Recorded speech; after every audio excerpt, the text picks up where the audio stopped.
আসসালামু আলাইকুম। Hello good people. আজকে ওয়েদারটা এত সানি যে ভাল লাগলো দেখে, তাই ভাবলাম একটু ভিডিও ভয়েস ওভার করি। যেহেতু এডিট করে রেখে দিয়েছিলাম বাট ভয়েস ওভার দেওয়া হচ্ছিল না। এটাও আমার বাংলাদেশের ভিডিও। আমি আসার আগে যে আমার ফ্রেন্ডসদেরকে টাইম দিচ্ছিলাম, সবার সাথে ঘুরেছিলাম ওই ভিডিওগুলো।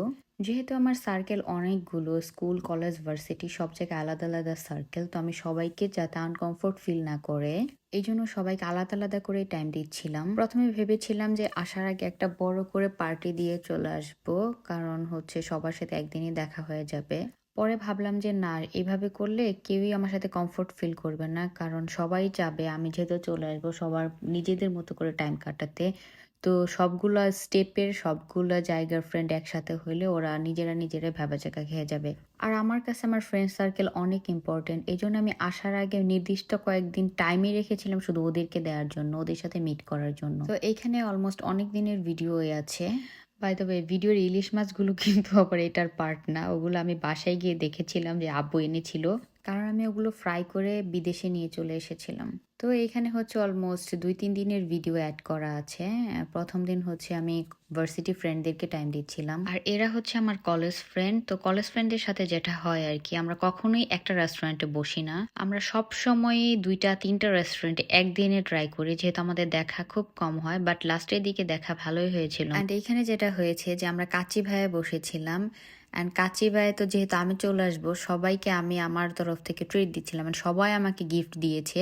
গিফটগুলো আমি একদিন শেয়ার করবো, যেহেতু গিফটগুলোর ভিডিও নেওয়া হয়নি, আমি ভিডিও নিয়ে একদিন গিফটগুলো শেয়ার করব। তো কাচি ভাই খাওয়ার পর ওই ট্রিটটা তো আমার ছিল, এখন ওরা সবাই কফি খাবে, এখন কফির ট্রিট হচ্ছে হিজ হিজ হোজ হোজ। আর আমরা একসাথে হলে আড্ডা দিতেই থাকি। তো আমরা ওই দিন উনো কার্ড নিয়ে এসেছিল আমার এক ফ্রেন্ড, তো আমরা সবাই মিলে কফি খাচ্ছিলাম আর উনো খেলছিলাম। আর উনো খেলতে অনেক মজা লাগে আমার। আর এখানে হচ্ছে আমি জিতে গেছিলাম আর ওরা সবাই খেলছে, কারণ কারো খেলা এখনো শেষ হয়নি। আর আমাদের সাথে আপুকেও ডেকে নিয়েছিলাম, কারণ হচ্ছে আপুর অফিস কাছে আছে, তো লাঞ্চ ব্রেকেও হচ্ছে চলে আসছিল আমাদের সাথে মিট করতে। তো সবাই মিলে একসাথে আড্ডা দিচ্ছিলাম। অ্যান্ড এখানে যেহেতু এক স্লট খেলা শেষ, এখন আবার সেকেন্ড স্লট খেলা শুরু হবে।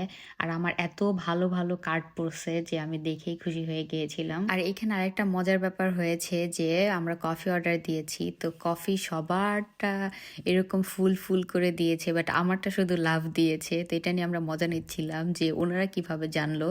এই যে আমাদের দুঃখিত স্যাডিত ভাই, তার জীবনে যে লাভ নাই এটা রেস্টুরেন্ট শেফরাও বুঝে গিয়েছিল, তাই তাকে গাছপাতা লতা পাতা এঁকে দিয়েছে। তো ওইভাবে আমাদের ওই দিন সন্ধ্যা হয়ে যায়, হই হই রই রই করতে করতে। অ্যান্ড আমার ফ্রেন্ডসদের আমাকে এয়ারপোর্টে সি অফ করার কথা ছিল, বাট ওরা করতে পারেনি। আনফর্চুনেটলি আমার এক ফ্রেন্ডের ডেঙ্গু হয়েছিল, যার কারণে কেউ আসতে পারেনি। আর এইগুলো হচ্ছে আবার পরের দিনের পার্ট, যেদিন থেকে আমি স্টার্ট করেছিলাম যে আমার জামা কাপড় গুছানো, লাগেজ প্যাকিং করা। তো লাগেজ প্যাকিং করার জন্য আমি আবার আমার আরেক কাজিনকে হায়ার করে নিয়ে এসেছিলাম যে আমাকে লাগেজগুলো প্যাক করা হেল্প কর, নাহলে আমার মাথা ধরে যাচ্ছিল যে এত কিছু আমি কিভাবে কি করব। তো ফাতেমা এসে হচ্ছে আমাকে লাগেজ প্যাকিং এ হেল্প করে দিয়েছিল। তারপর ওই দিন শেষ হলো, তারপরের দিন আবার দেখি সিমকি আমার বোন আমার জন্য হচ্ছে ইলিশ পোলাও অ্যান্ড কাবাব বানিয়েছিল। তো এই ছিল আজকের আরো একটা মিনি ব্লগ। দেখা হবে নেক্সট কোনো ব্লগে। Till then stay connected, by.